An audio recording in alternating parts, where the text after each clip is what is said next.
আজকে ছিল শুভ জন্মাষ্টমী। এবছর আমাদের বাড়ির প্রথম পুজো। সকাল সকাল ঘুম থেকে উঠেই শুরু করে দিলাম ডেকোরেশনের কাজ। ডেকোরেশন বলতে কিছুই না, বাড়ির মধ্যে যে ঘরের টপ আর টুনি লাইট দিয়েই শুরু হয়ে গেল কাজ। আমার ডেকোরেশন করা শেষ হওয়ার পরেই মা শুরু করলো ফল প্রসাদ কাটার কাজ। তোমরা ভাবছো আমি কেন ভয়েস দিচ্ছি আজ আজ ভয়েস দেওয়ার কারণ হচ্ছে আমার বউয়ের শরীর খারাপ, তাই জন্যে আমাকে ভয় দিতে হচ্ছে। এই করতে করতে ফল প্রসাদ কাটা হয়ে গেল।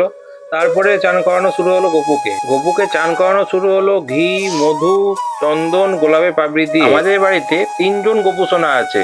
চান করানো হয়ে গেছে, নতুন জামা প্যান্ট পরে সিংহাসনে বসে আছে গোপুসোনা। তারপরে একে একে 3জন গোপুসোনাকেই সাজানো হচ্ছে। সাজানো বলতে সামান্য কিছু হাতের নতুন চুড়ি, পালা, হার এবং পায়ের তোড়া দিয়েই সাজানো হচ্ছে গোপুসোনাকে। ও, তোমাদের তো আর একটা কথা বলতেই ভুলে গেছি, নতুন কানেরও পরানো হচ্ছে গোপুসোনাকে। এরপরে তোমাদের বৌদি ভাই তোমাদেরকে বাকি ভিডিও ভয়েস দিয়ে বোঝাবে। তারপর দেখো ফুলের মালা দিয়ে গপুকে ভালো করে সাজিয়ে দিচ্ছে। আর তোমাদের দাদা ভাই বললো তো যে আমার শরীরটা খুবই খারাপ, তো তাই জন্য আমি ভয়েস দিচ্ছিলাম না। তারপর ও বললো একটু ভয়েস দিয়ে দিতে। তারপর দেখো গপুকে চুল পরিয়ে দিয়েছে আর মুকুটটাও পরিয়ে দিয়েছে। তারপর গপুকে ফুল দিয়ে ভালো করে সাজিয়ে দিচ্ছে। হ্যাঁ, তারপর দেখো আমাদের সাজানো মানে মামুনি পুরো সাজানোটা কমপ্লিট করে দিয়েছে।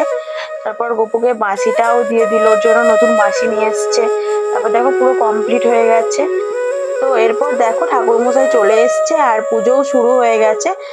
তো তোমরা ভিডিওটা কন্টিনিউ দেখতে থাকো, আর ভালো লাগলে অবশ্যই আমার ইউটিউব চ্যানেল থেকে দেখলে অবশ্যই সাবস্ক্রাইব করে দিও, আর ফেসবুক থেকে দেখলে অবশ্যই আমার ফেসবুক পেজটাতে তোমরা ফলো আর লাইক করে দিও।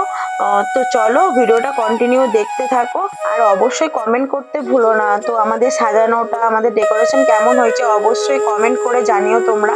তো এখন পুজো প্রায় শেষের দিকে, আরতি হচ্ছে। তো ভিডিওটা তোমরা কন্টিনিউ দেখতে থাকো। তো চলো, টাটা।